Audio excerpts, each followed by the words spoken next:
బాబాయ్ ఏమైంది బాబాయ్? ఏమని చెప్పు, ఏమని చెయ్య ఏంటి? చిత్తకార్తి చెత్త నా కొడుకు చచ్చిపోయినాడు. అయ్యో, అంత పని ఎందుకు చేసినాడు బాబాయ్? వాడు పోయిన వారం ముసల్దాన్ని కూడా వదలలేనురా. అయ్యో, 200 రూపాయలు ఇచ్చిపోయినాడా, వాడు ఆసుపత్రి పాలైపోయినాడు. వాడికి జబ్బు చేసిందిరా. దానికి ఎందుకు ఏడుస్తున్నావు? నువ్వు ఎందుకు ఏడుస్తున్నావు బాబాయ్? ఆడవాళ్ళు నీ ఆడవలా.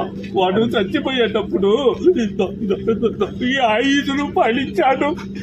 ఈ 5 రూపాయలు ఇచ్చి నేను చచ్చిపోతే ఏడురా అన్నాడు. ప్లీజ్ బాబాయ్, చూస్తుంటే నాకు ఏడుపు. 5 రూపాయల కన్నా ఏడవాలి కదా. రోడ్డు పెన్ పట్టింటే పూలు ఒక్కొక్కటిగా ఏరుకొని